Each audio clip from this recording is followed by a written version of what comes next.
I'm happiest in the saddle. A fellow sportsman. I am an FBI agent! Great Scott! What do you say we cut the chit-chat? A-hole! Dogs and cats living together, mass hysteria! Come with me if you want to live. Hello, and welcome to Retro Ramble. I'm Charlie McGee. I'm George McGee. And this episode, we are going to be covering the 1993 dystopian classic that is Demolition Man. With Sylvester Stallone and in her breakout film, Sandra Bullock. Well, I mean, I think the tagline was Stallone versus Snipes, so we've got to give a shout out to Wesley. Yeah, of course. Yeah, he's enjoying this film. I think he has most fun in this film. A lot of fun. Yeah. So in this, we're going to be obviously covering some of the production, what made this film a reality. All the usual stuff that we normally cover. We'll be talking about the set pieces. Coulda Woulda Shoulda. Yeah. I'm going to chuck in a new feature for 2019. Right. I don't know about this. We haven't discussed this. I'll just throw it at you and we'll just see how you fly with it. Just roll with the play. Okay, is it going to be? It's not like a monkey in a suit sort of feature. No, there's no monkeys in suits in this. It's not. I don't think so. I didn't see any suspect stuntman, which was no. We'll get to that. Yeah. So we're jumping 3 years into the future, and then 40 years into the future. Yep. 93 to 96, and then to whatever that is. You mean the gritty, dark, dystopian future of 1996? Yes. 3 years later, how could the world go so wrong? Yeah. Anyway, we're getting into it already. Sorry, guys. So yeah, thanks for downloading this episode. We hope you enjoy it. I think we've covered most of the usual housekeeping. Yeah, there is one, I think, new addition we would say to housekeeping. We watched these films when we were younger, so if we come across with some immature ideas to these films, if you discovered them when you were older and you enjoyed them seriously, this is supposed to be entertaining. If we are a bit tongue-in-cheek, this film is supposed to be a satire itself. As I've said this on the podcast before, we treat these films like a good friend. We like to reminisce, but we also like to take the piss out of them. So if you're looking for a highbrow study of Demolition Man, this is not the podcast for you. There will be some interesting trivia and tidbits, but yeah, we're going to have some fun with it. There will be spoilers from the very beginning, so you have been warned. Yeah, and I think we do like Sylvester Stallone. We watched lots and lots of his films when we were younger. I think it's just hard to take them very seriously now as we look back. Yes, but we'll delve into that. So Sly, just stop calling me about the Tango and Cash episode, okay? It was nothing personal. Anyway, so we've got everything set up. We're going to jump forward into We're going to get naked. We're going to get cryogenically frozen. Oh yeah, that too. You Neanderthal. Okay, so here it is, coming in your ears. Demolition Man, 1993. Enjoy.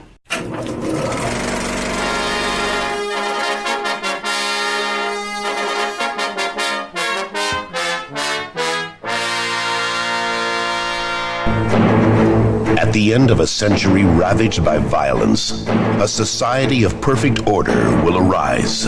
Criminals will be frozen and reprogrammed in cryogenic prisons. Aggression and deviant behavior will be totally eliminated. But in the year 2032... This morning, Simon Phoenix escaped from this cryo facility. We are, quite frankly, not equipped to deal with the situation. Amidst a world of peace and calm. We're police officers. We're not trained for this kind of violence. How was the fiendish Simon Phoenix apprehended back in the 20th? In the end, it took just one man. John Spartan. You mean the Demolition Man? Two mortal enemies. Just dropped in to say hi! From another time. Pass is overtime! Time for something new and improved! Will be unleashed on a future that isn't big enough for the both of them. Sylvester Stallone, Wesley Snipes, Demolition Man. So George, I didn't know who directed this, and I can't remember after looking at the credits. It's a weird sounding name. Okay, well... 1993 Demolition Man, directed by... Marco Brambilla, or Brambilla. I think it's Brambilla, but I think it's more important to say that this is a Joel Silver production, so that is a name that has frequently come up on Retro Ramble's episode. So only our last episode, Die Hard, or our last, proper Retro Ramble episode was a Joel Silver production. I'm sorry if I'm... Matrix, Commando, all of those. Lethal Weapon. Yeah. Very successful movie producer throughout the 80s and 90s. Joe Silver was actually at the time courting David Fincher to direct this. And I think this was, in terms of the timeline, this was a similar time that David Fincher was directing Alien 3, which was his first feature film, which he absolutely hated. Which is a film that gets better and better with age, I would say. I haven't watched it recently, but apparently he got burned quite badly on it. But I think he was busy with Alien 3 or was about to go into Alien 3, so he suggested another sort of video artist, I suppose. So this guy, Marco Brambilla, it's his debut feature.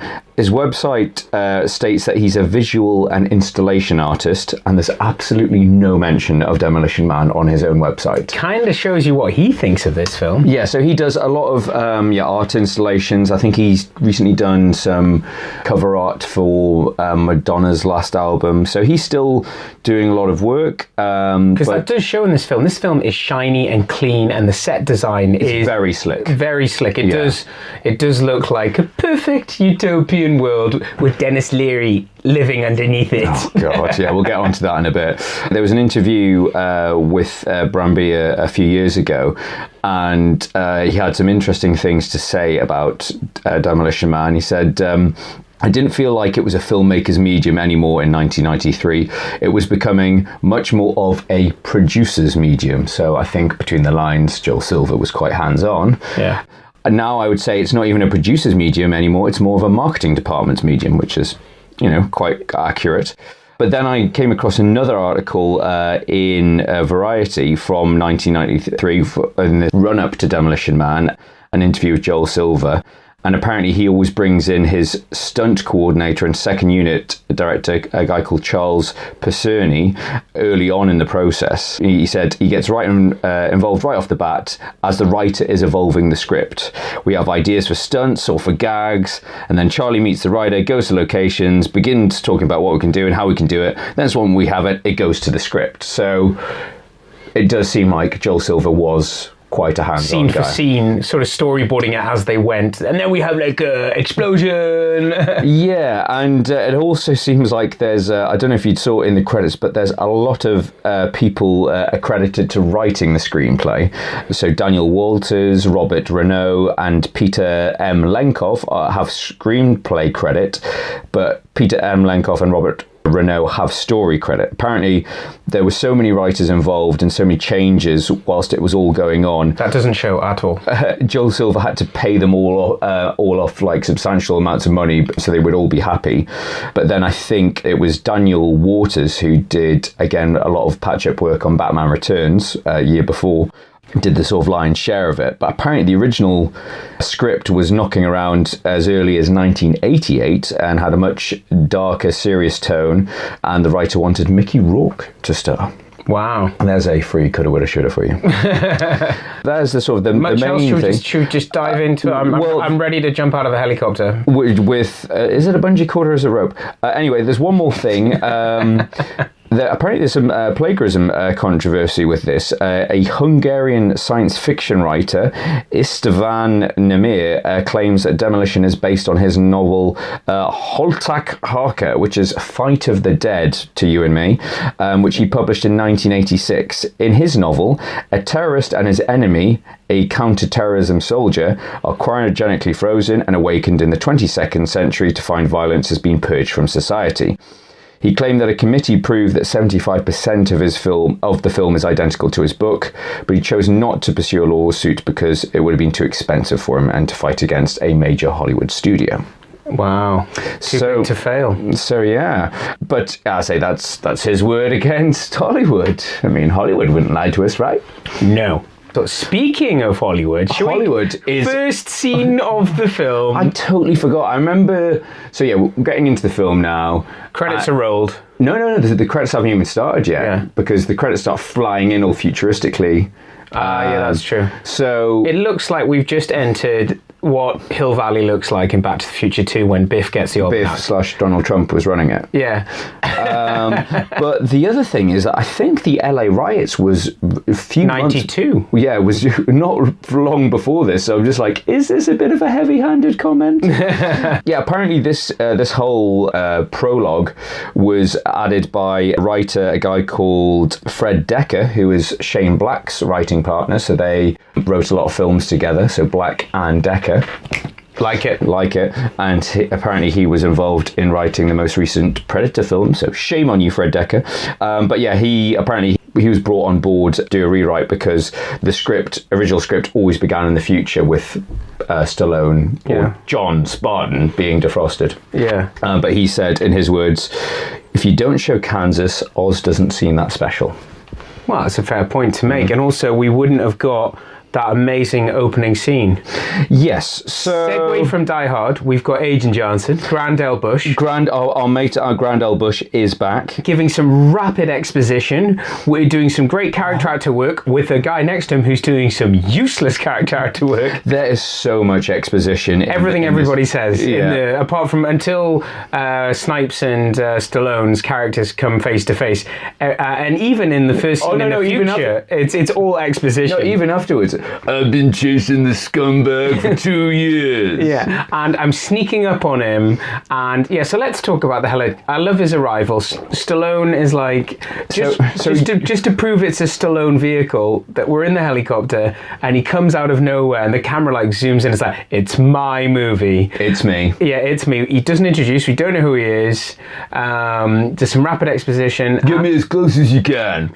And then we have a very strange bungee thing. I don't think it is. Yeah, it just seems to be like a rope, or if it is a bungee, it's right at the end. As soon as it straightens, he releases himself. No, I'm not sure about the physics of it, but one thing I noticed, because I think we used to joke about this when we were younger, about it's not a bungee, how did that happen? Yeah. But watching it now, he throws the bag out first, okay? Yeah. So I think he's got like a sort of like rope going through a hook on the helicopter. So he throws the bag out, and then he jumps out as a counterweight. But then when you watch it, before screaming, Phoenix! Forgot about that. Which I thought is kind of like, when we first watched it, it's like, what's he shouting? I used to think it was like Geronimo. Freedom. Or Freedom or Toonami. Or it's just like America. Yeah, like America, but it's actually Phoenix that he's shouting. Going for the subtle approach. But we don't know who Phoenix is by that stage. Is he still just the scumbag? He's just, no, we don't know what's going on. Send a maniac to catch a maniac. And then, so he jumps out and he does this thing. Yeah, but you see on the rope that as he's ascending, and the rope just kind of snaps. You're like, if you fell that far and it's not a bungee, break your back? Break every bone in your body. No, we're not picking at it. I love the fact that he manages to take down a whole army just with his handgun as well. Yeah, and they've all got like subautomatic machine guns. I think this is going to come up a lot in this episode about the woeful marksmanship. Oh yes, there's even shocking. People not even trying to hit each other. There's parts in this film where they're kind of just letting each other know where they are by firing off a couple of rounds in their direction. But in true 80s, 90s fashion, it's just how much glass can you shoot? Yeah, there's a lot of glass, and put people's heads through glass. To be fair, there is some good action choreography in this film where he's like throughout at the start, where he's taking people out and stuff like that. It's well choreographed. So he gets to meet his nemesis, send a maniac to catch a maniac. How do we know he's a bad guy? Wesley, is he smoking? Because you're like, first you see the Marlboro smoke and then do coke. So he's got train lines of coke set up. And he's also dressed what I've put down as the Joker meets Bobby Brown. Or Dennis Rodman. Well, funny you should say that. Dennis Rodman didn't start dyeing his hair until after this film. Maybe he was considered for it. No. I think he just fell in love with this film. That I'm going to do that. What about we can't really talk about it on this episode. It's a different film, but Simon Says. There's Simon's. Ooh, Dennis Rodman films. Now you've thrown a cat amongst the pigeons. George bought me this film called Simon Says, featuring Dennis Rodman. Says is spelled S-E-Z, and I think that was because of legal reasons. And yeah, he plays a character called Simon, and it is. I think we tried to watch it drunk. I think possibly. It's terrible. I mean, I might be getting confused with the Double Team, which has got him and Van Damme. That's a completely different film. That's on a different level to Simon Says. Oh, right. Anyway, we're getting off tangent. None of those films... Look forward to Simon Says podcast in the near future. None of these are recommendations. So yeah, we see Wesley, and he is just on fire. He's so full of... He's quipping, he's full of life, and I'm pretty sure he shows more charisma in this opening 5 minutes than he does in the entire Blade trilogy. Yeah, no, he's having a great time in this film. He's dialed it up to 11, but against sort of sly, sort of stoic, tough guy, I think it works quite well, like in terms of them rubbing each other up. Are we going to talk about the whole when this became a Stallone vehicle, Stallone movie? Well, we're just going to talk about that throughout, because he does seem to be in a different film to everybody else. Yes, very much so. But I think we'll get through that. First of all, there's more explosions. A massive explosion. It's impressive explosion. Oh my God, John Spartan's going to die. Oh no, he isn't. So he's running out screaming, carrying Simon Phoenix. And I think they did, like Lethal Weapon again, Joel Silver thing, they blew up a building for real. Yeah. So it's going to be demolished? Okay. Yeah. I want in on that, and I want to fill all of the rooms with gasoline. And another Lethal Weapon link, we have the police chief from Lethal Weapon. Being an angry police chief. Giving more exposition. Yeah, sort of and reinforcing. We always love our walking exposition. Yeah. I got the scumbag. Then we cut straight into the freezing sequence / opening credits / homoerotic. Lots. Just basically, it's kind of like, I like to think of it as like the intro to a Bond film, but instead of pretty girls, it's just like Stallone in the buff. Lots of close-ups on Stallone's muscles, glistening body. It's like, ooh, are we about to see his willy? No, out of shot. But I really like. Well, you mentioned it earlier about the production design. I really like the whole freezing concept of it. I think this film still stands up today. It doesn't look like, it was a 93 look at the future, and we're going to obviously go into the concepts and how a lot of it works, Yeah, there's a lot of cool future tech in it. Yeah, and they weren't that far off the mark in terms of the direction it's still going. Well, you've got voice recognition, Skype, auto drive, retina scanning, and low jacking people. We're not there yet, but you might as well be with your phone. I think there's also, they talk about credits, digital credits instead of currency. Yeah, money's no longer used. Yeah. But it does hold up well. We like this film. I think, we're obviously going to have some fun because it's a Stallone film. But with this, we enjoyed it then. We were looking forward to it because we love the martial arts of Wesley. But to put this into perspective, where this sits in Stallone's career, he was desperate to have a bit of a comeback, a revival. So I think this came out a few months after Cliffhanger. Yeah. But I think, they're two good sort of Stallone, they're sort of middle of the road Stallone films, this and Cliffhanger. But I think before that, there was Rocky V. Because he'd had his heyday in the 80s. And this was him trying to keep his career going in a changing... if you look at, obviously 91, T2, the biggest film, rival and close friend. The Schwarzenegger libraries. Yeah, we'll get to that. But they, obviously, Arnie had one of the biggest films in 91, and I think, he was sort of a little bit sort of, well, I don't know, I'm just, guessing, but a little bit angry, a little bit jealous that he's like, I had all these hits in the 80s, I need a new vehicle, I need some new material. So that's why you're talking about saying this is very much a Stallone vehicle, and in some ways it doesn't feel suited to his strengths, because it does feel like there's scenes in it where you can see he's brilliant at, where he's the action hero one-on-one, and he's very convincing in that. You're like, you wouldn't want to go up against him, you could imagine and it works in terms of he's so different from everyone else, but it's a little bit too much fish out of water. But speaking of which, we jump into the future of, is it 2032? It's 40 years in the future, because they kind of jump around because they keep talking about like when violence was eradicated and stuff like that. The big one in 2010. We get to the future. Wesley is defrosted and knows far too much. There's the underground cameras that keep popping up, and I thought that periscopes. I thought it was the Gophers from Caddyshack. They just upgraded. We've got Rob Schneider. Yeah, God, and I see in a Stallone movie. Hey, we need to do Judge Dredd together. Was that? I take it that was straight after. A couple of years after. Yeah, I think Judge Dredd's 95. They had so much fun working together. You know, work really well together. We got real good chemistry. I'm just gonna nod. Yeah. I agree with you. I like even with the defrosting process that they work. All the laser cutting. Yeah, plasma, laser, reanimation process complete. Yeah, things have moved on since Empire Strikes Back. There's something about when you arrive there. It is actually very convincing, and then we're introduced to Sandra Bullock's character. The thing I love, and the police. I forgot about Rob Schneider. You never forget about Rob Schneider. But the thing I really liked about this, the language in the future. It's hilarious, and it's all like, what's the attitude readjustment and proceed with extreme assertiveness. Yeah, subject change. Yeah, I love it's really. I mean, yes, that we've talked about. It's had loads of writers all over the script, but I really like the way everyone speaks and the fact that because that is realistic that people speech patterns will develop. People will talk differently. And if they're all meant to be so if they're all meant to be so intelligent and peaceful, then you'd expect them to be more articulate, and their language is all back to front. Sorry, I've just looked at my notes. When I was watching this film, I thought Rob Schneider. I couldn't remember his name. Is that Rob Schneider or Pauly Shore? They're both awful.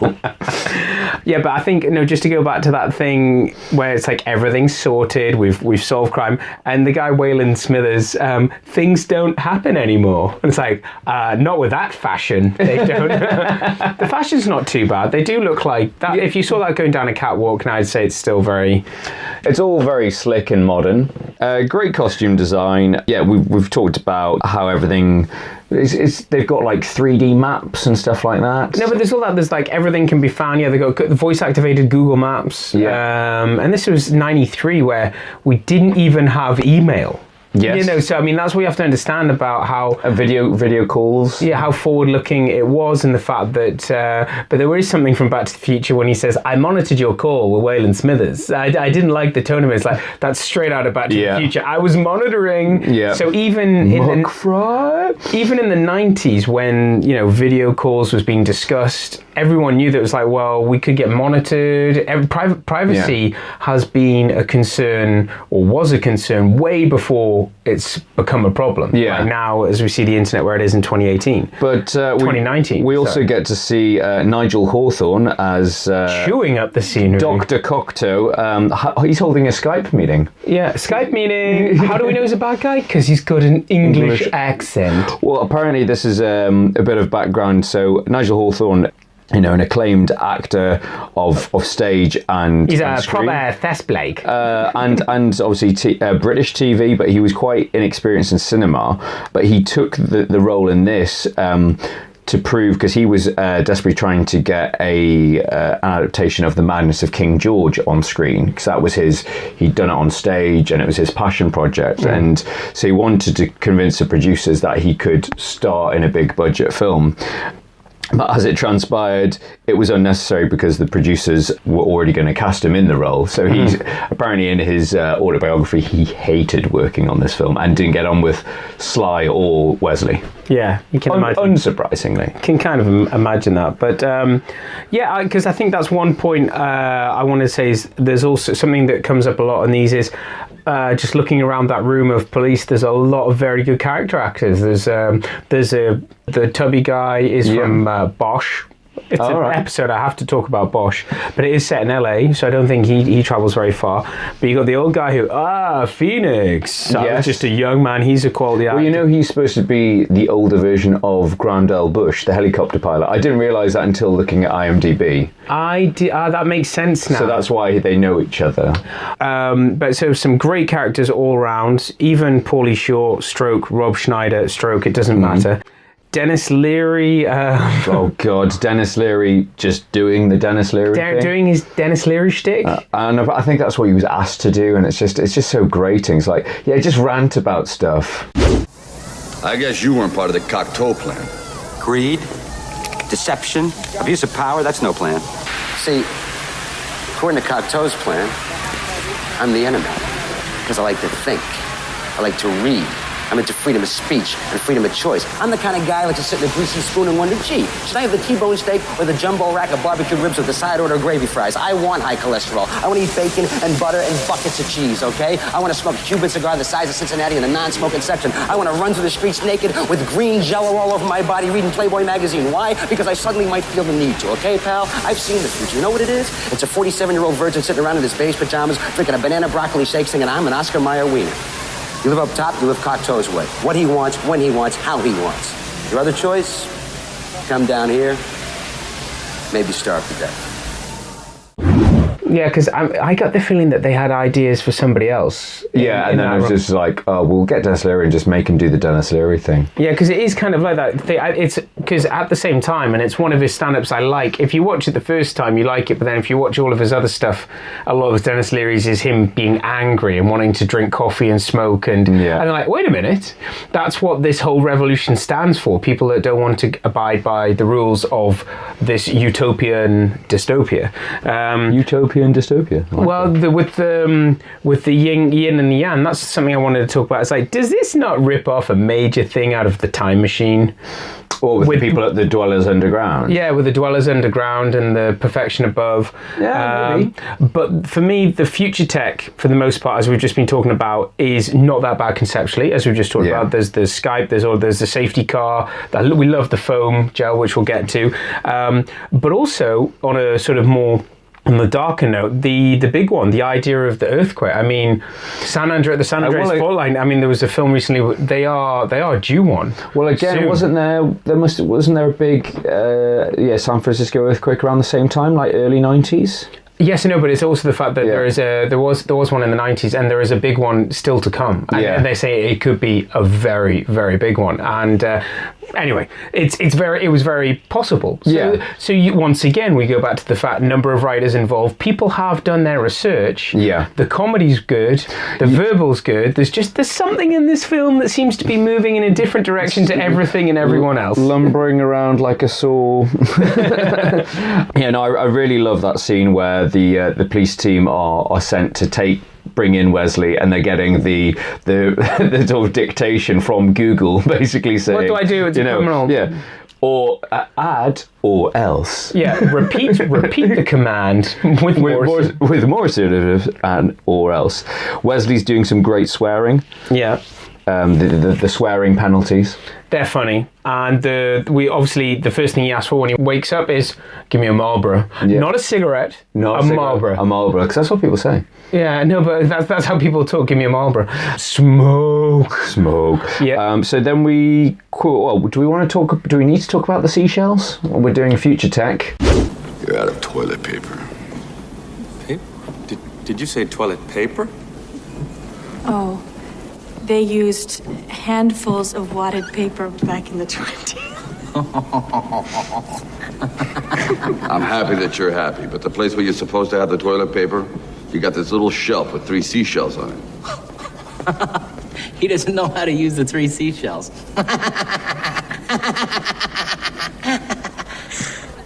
I can see how that could be confusing.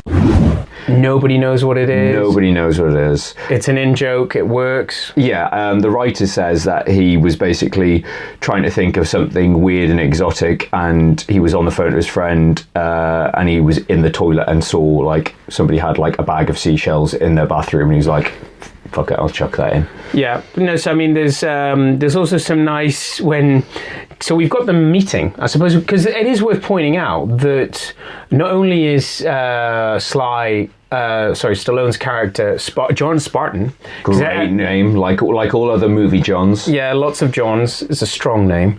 Not only is he frozen in the film, but he's frozen out of the film. He's not in it at least 20 minutes. It's something like 25 minutes. That's what I've noticed. I was like, that's quite a bold move, and we do give a lot of stick to Stallone, but credit to him for not being all sort of diva and saying, well, hang on, why am I not in this? Maybe they didn't tell him.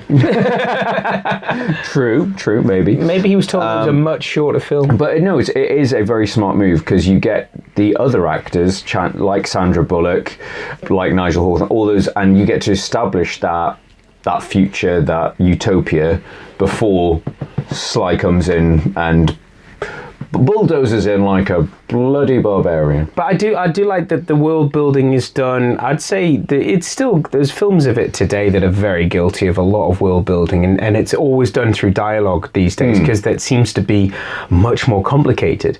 But with there, it's quite a lot of it is visual, and things are happening and people are reacting. Yeah, and I remember this, they're actually quite clever with what Phoenix's character, that why does he know all these access codes, why does he know everything? That's the rub, isn't it? That's the conspiracy. Yeah, and it's a good twist, and I remember watching it first time around going, this doesn't make, have I missed something? Yeah. Like, why does he know everything? Well, it's also because it's kind of mumbled out, how did he come back 3 times stronger, sort of thing. Some nice casual racism from Wesley as he goes to the phone booth and he goes, ching chong, ching chong. Yes, I've got that in my notes. So so there's that meeting scene, so it's at the museum, so where are you going to go for a gun? You go to a museum. That's how peaceful life is. Yeah, you've got Wesley being racist, you've got some... what I'm going to call self-expo from Wesley. There's a lot. He's got nobody to talk to. We need exposition, so I'm just going to talk to myself. Yeah, there's some meta references, so he refers to one of the statues as, excuse me, Rambo. There is so much references. Now, they're in 2 lines of dialogue. He says, excuse me, Rambo, and then we switch to Stallone's Bullock and... Benjamin Bratt is... Yeah, Garcia, and he immediately makes Use the Force Luke Skywalker. This film, and then from then on, there's just loads, and you wonder, that's all deliberate. Is it commentary on films? Because there's a lot of one-liners. He even says when they're having a chase, there's say hello to my little friend. There is. It's very intertextual, and obviously there's the whole in-joke that's actually quite prescient, the Schwarzenegger library and Schwarzenegger presidency, and obviously that at the time was a friendly jibe at the whole competition between Stallone and Schwarzenegger. But it's bizarre that almost exactly 10 years later, Stallone is running for governor. Oh, you mean Schwarzenegger? Sorry. So, yeah, Schwarzenegger was a very good governor, but I think the reason why they thought it could be possible, because, I mean, that's the thing about America, and probably why they have Trump right now, is that they had Reagan, who was an actor, so if one actor can do it, why can't others?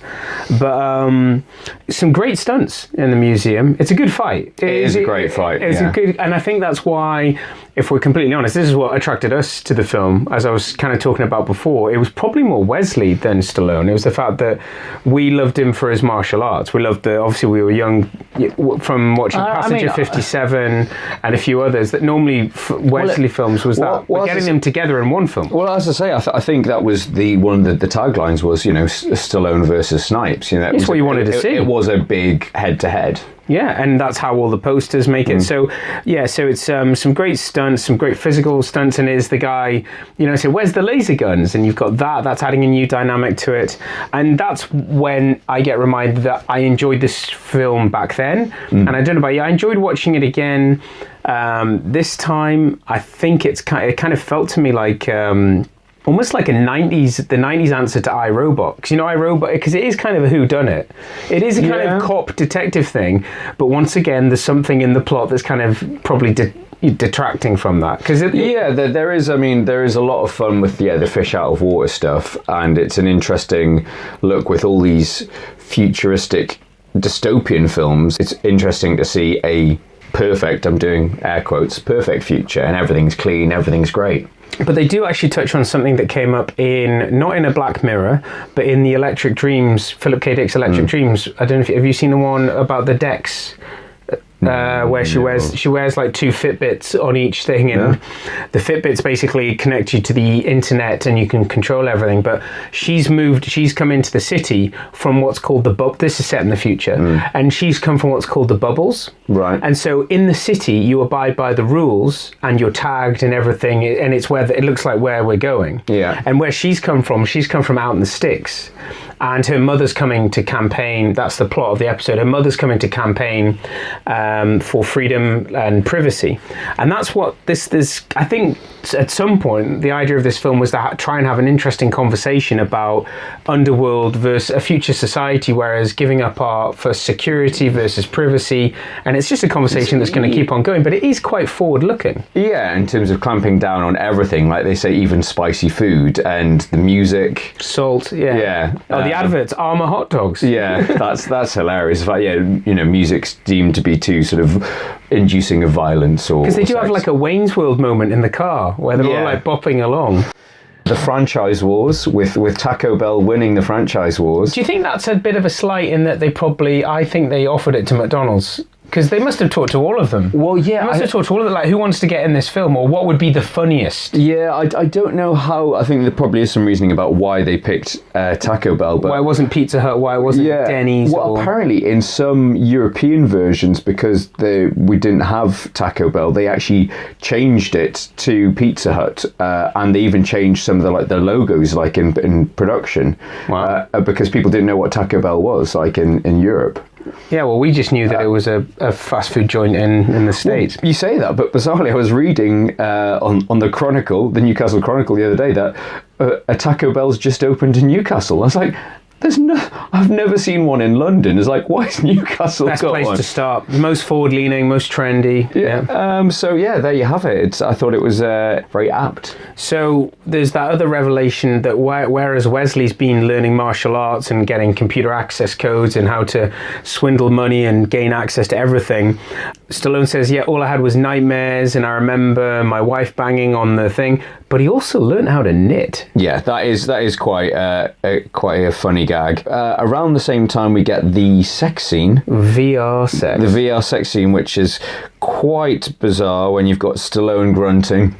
It goes on a lot longer than I remember it. I remember it as being like 2 seconds where he tries and goes, no, let's do it for real, but it's actually... Yeah, and then when he says, let's do it for real, he comes out with some very bizarre double entendres. Like the honka-chunka. Monka-chunka, I've got down. I was just like... The boning or doing the honka-chunka. Yeah, it's like, does anyone really say that? I like the fact that she just gives him the headset and a towel. Yes.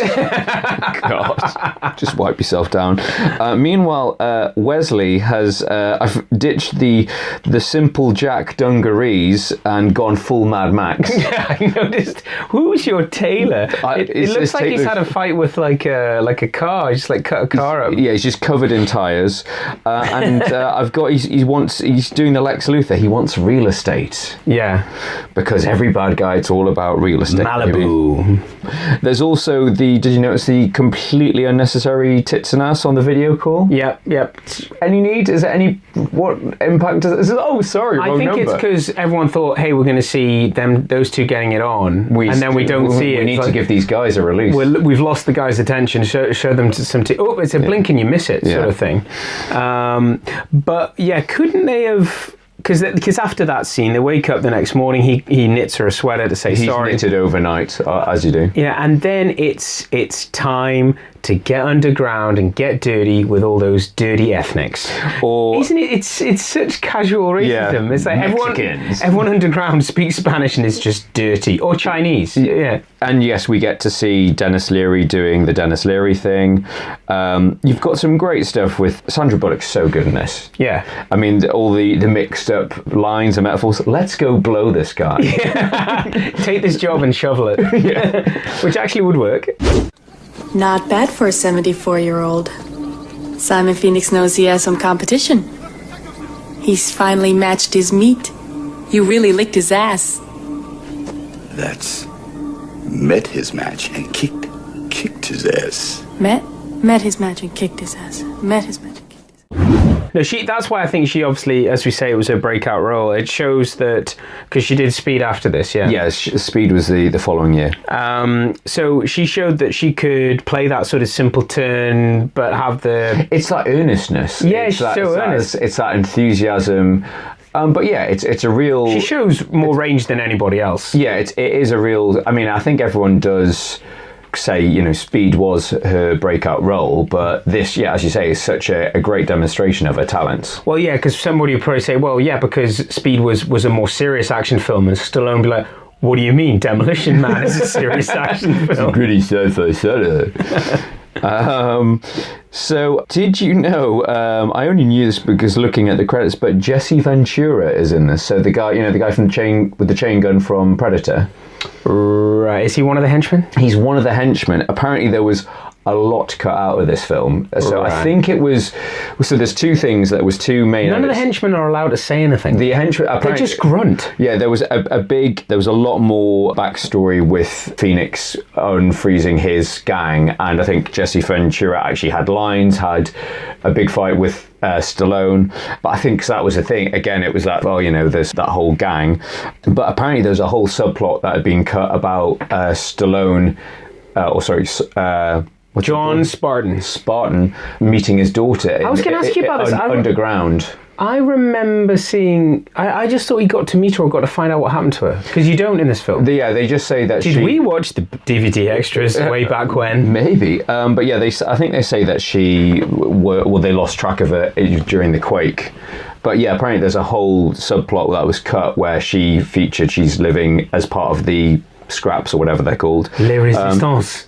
But yeah, apparently all the stuff with Jesse Ventura and the goons were cut because they were so violent. Apparently there's a lot more violence in the studio. Our good friend Stuart Baird, who did so much editing on Tango and Cash, was again brought in to sort of shape this film up into a bit more coherent and to take out all that violence.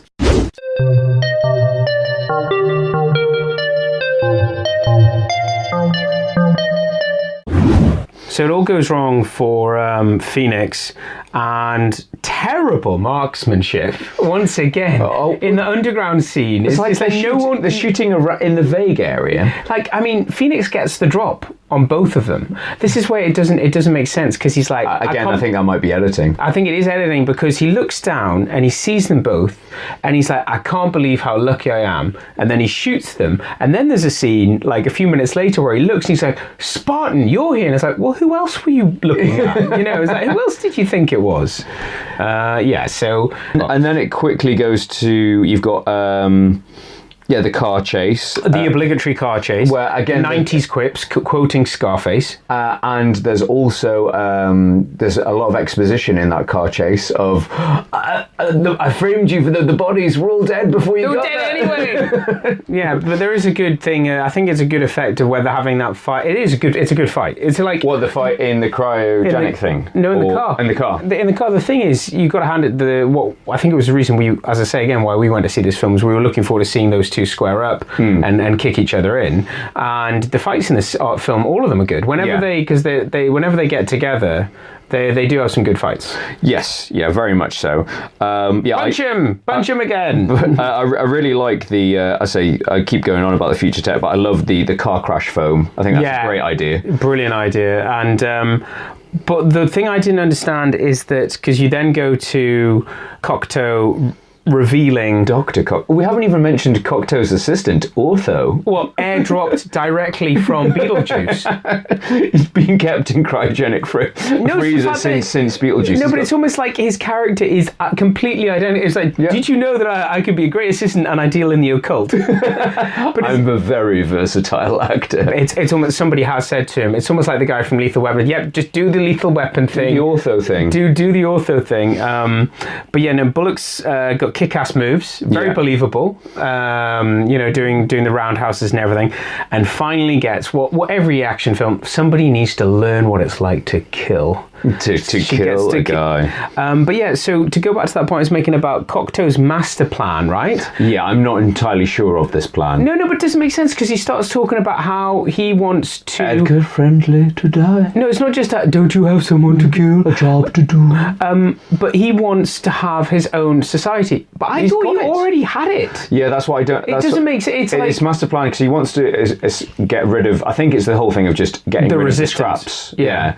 And until he's got rid of them, it won't be a perfect society. He's a perfectionist. Yes. Just like any other guy working in the Silicon Valley. But it's just sort of like... But what was his plan to do with Phoenix afterwards? Yeah, and also he made sure that Phoenix couldn't shoot him and that Stallone couldn't shoot him, but then he lets Phoenix defrost a bunch of his mates and lets one of them be able to shoot him. Not a great plan. No, not a great plan. So yeah, I think there's a lot of posing. We're getting to the final showdown. Yeah, in the cryogenics factory again. There's some really cool stuff in that. There's Wesley's got the ice cutter laser, and there's a lot of mirroring of the first scene, even in dialogue. Yeah. People quoting each other's lines. I wonder where Stallone would use that again in his career. Yeah. I like to think in some ways it's a lot like Panto, this film. It is quite a pantomime. Yes, it is quite camp in parts. Oh, you mean what, the effeminate Wesley? He is quite effeminate in some scenes, but we're loving it. But yeah, I think that there's definitely, I keep on going on about the terrible marksmanship, but there's a scene in this film where I think one of them just like shoots the other one to let him know he's there. Yeah, he just shoots the console he's standing next to, like say, I'm over here.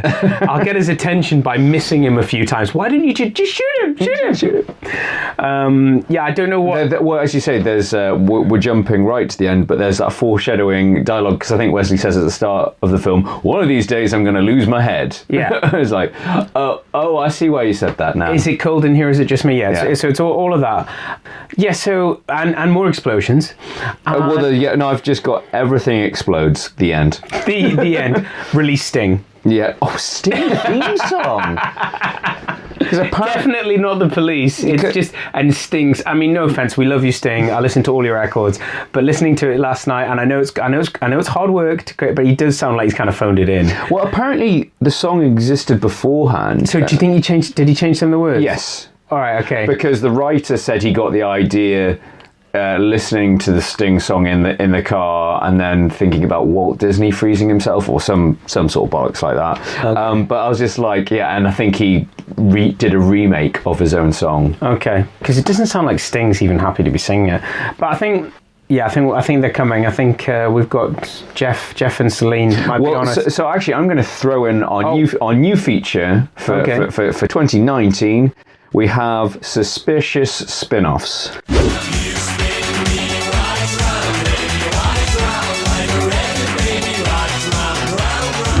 Okay, what is this, potential spin-offs, or...? It's whatever you want. So if you can think of what I'd like to... it can be what had actually been officially proposed, or if we have a great idea or a terrible idea for a spin-off or sequel, what would it be? Okay, I would like to see... Well, first question, because it actually ties in nicely. Where is he going at the end of the film? Because I think he just gets in the car and leaves to go somewhere. A brighter future. Yeah. So potential spin-offs is... I don't know if you know, but I want to see the film of the world that Dennis Leary and Ortho from Beetlejuice create together. Yes. That would be interesting. I mean, I think, obviously you could see there's the prequel set in between the future and the future of 1996 and, the violence being eradicated, the quake. You've obviously got some good stuff there. Yeah. However, the official sequel / spin-off they wanted to go with this, according to the writer Daniel Waters, Joel Silver rung him up and had the perfect launchpad for a sequel. He wanted Meryl Streep to play Stallone's grown-up daughter. Right. I'm sure she would have been okay with that. And he said, I got a call from Joel. What do you think of this? Meryl Streep is Stallone's daughter for the sequel. What do you think? Joel, it's 5 a.m. Yeah. And he was like, I'm like, okay, you get Meryl on set and I'll come out, Joel. Needless to say, it didn't happen. So yeah, I think that is a good, I think that's better than either you or I could come up with. There's also a spin-off of like what happened those 2 years he was trying to track down Phoenix, Yes, exactly. That would be interesting to see. And or also just like what happened to Grondell Bush Wright. I want to see him go from helicopter pilot to or I want that could be his story, an 8-part series about franchise wars. Yeah, the franchise was how did Taco Bell topple them all? Release Sting. So now we go from one feature into another. Your scientists were so preoccupied with whether or not they could, they didn't stop to think if they should. So, Coulda Woulda Shoulda stars that were lined up. So this one has got some interesting ones. So before Stallone was in the frame, the original two choices were Steven Seagal and Van Damme. Van Damme playing the Simon Phoenix role. Mm-hmm. Van Damme didn't want to play the bad guy, so he was like, what about I play the lead and you get somebody else to play the bad guy? So then they approached Seagal, and Seagal's like, I don't do bad guys. Was he squinting when he said that? Obviously. So obviously Van Damme would go on to play villains later in his career, but the same when Stallone was in the frame, he wanted Jackie Chan to play the villain, and Jackie Chan turned down because he said it's not Jackie Chan. It's not Jackie Chan. Jackie Chan said his audiences, he has huge audiences globally, and they're used to seeing him as the hero, and he didn't want to change that image, so he turned it down. However, there's also some. There was no Van Damme versus Van Damme. There you go. Two twins. I just have a bit of stubble. I'll have greased back hair. But in a similar instance to Back to the Future with Eric Stoltz, so apparently Laurie Petty, that gorgeous small boy from Point Break, the love interest from Point Break, was actually cast in the Sandra Bullock role and left after a few days filming, leaving due to creative differences. I'm not a boy. I'm not a hot boy. So yeah, I mean, and it must be a bit of a kick. I think, to be fair though, I think she did the Tank Girl film around the same time, which ironically tanked. But she must be kicking herself considering what, obviously, the career path of Sandra Bullock. What could have been. No, she had her own opportunity in things like, and she'll be forever forgiven because of the cult classic that Point Break is. Check out that episode, by the way. Indeed, nice segue. So yeah, I think that's it from my side of things anyway. Yeah, I mean, I just want to go on record to say I do like Stallone. We've watched lots of it. I just can't take him seriously. I think, and because he takes himself too seriously, there's a lot of setup jokes for him to be funny. Everyone else is making it, and it says, I think I screen grabbed and sent George a picture when I was watching this on Amazon.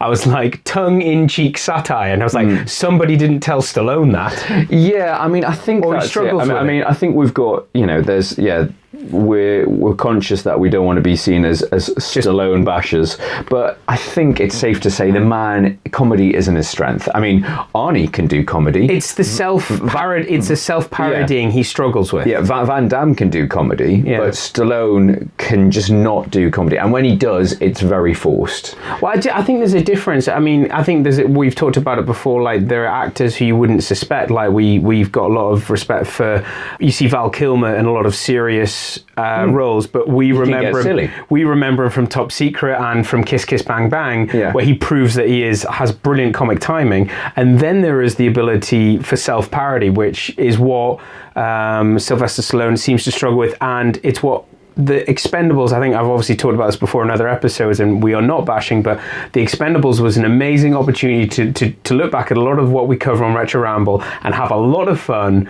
And what do we get? We got a film where he took it very, very seriously. I think Statham kind of played along with it, and some of the other actors are having a lot of fun, but he's po-faced, down, rather too much so. But I will back this up and say that he is so convincing. And watching this film, because I watched a nice HD version of this, and it was great to see it remastered, because I think I probably watched it DVD or whenever a long time ago, or even video. You're saying you liked seeing him naked in HD? I don't know. I was like, is he hot? Am I confused? There's a lot of him naked and in that see-through sort of dressing gown thing at the beginning before he gets frozen. I don't know, George. I like him a bit more now, and I don't think it's like a friend or a pen pal. I think it's sexual. No, he's very convincing action man. He proved it in Rambo, and he proves it in this film. Yeah, I think this is one of the last good action films he did. Obviously, he would go on to do one of his best performances ever in Copland. That was 97. Well, he proved he could act. Yeah, in a serious way. And I think that's it. Obviously he's earned his stripes with Rocky, first Rambo, then Rambo gets very silly. I'm sure we will cover Rambo First Blood Part 2 at some point, because that's so much fun. Oh my god, I cannot wait until we do that. And I think we may have to, there'll be a lot of referencing obviously the other Rambo films when we cover that, but it is probably, you've made a valid point. Everyone respects that it's a great story about Rocky, about how he wrote it, he made it, and he was determined that he wasn't going to sell his script unless he was cast in the role, and he had a lot of control over it. But unfortunately, I think the negative impact of that is that he did it in his first film,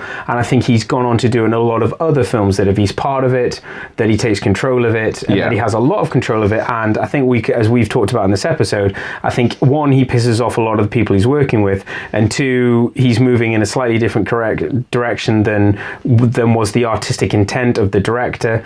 But I mean, the guy has made a lot of money for a reason. You know, he's done a lot. He's a very smart guy, and I think that's the chip on his shoulder that he doesn't. Nobody want to be takes seen, him seriously, and he doesn't want to be seen as like a lumbering idiot. Whereas I think Schwarzenegger's more comfortable with himself. He's like, yeah, I'm a smart guy too, but I don't care if people think I'm just a muscle-bound freak because I'm also a muscle-bound freak. Yeah, and according to his biography, did I mention that? I don't think you've mentioned it for at least a month. Total Recall.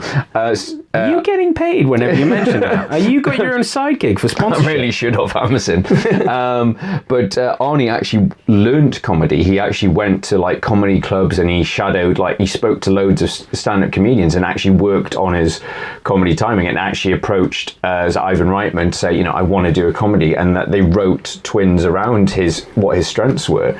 So he was like, okay, I want to learn how to be funny, whereas I think Stallone's like, I'm funny. I do think he does a good joke of the seamstress. I think he does. That's the one joke, and the whole bit where he's swearing at the machine. Yeah, toilet paper. That's the fact that you see in this, and I think we've mentioned in this film. There is some editing things, you know, and hopefully we've shone the light on the fact that there was a number of writers, and after the years, the cracks are easy to spot. But back then, as we've said a few times, we enjoyed it. We went to sort of the cinema. We looked forward to it. I think I bought it on DVD, and I mean, we were looking forward to it. We enjoyed it, and it still holds up today. It's if you want a good 90s action flick, it's a good romp. Yeah, it's a good romp.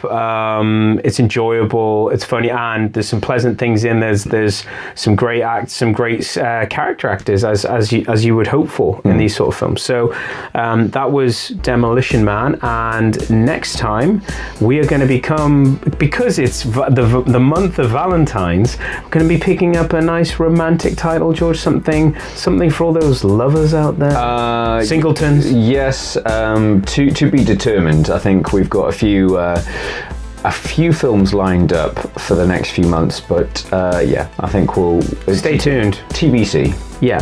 So okay. Well, I've been Charlie McGee. I've been George McGee, and we'll see you next time. Bye bye. Bye bye.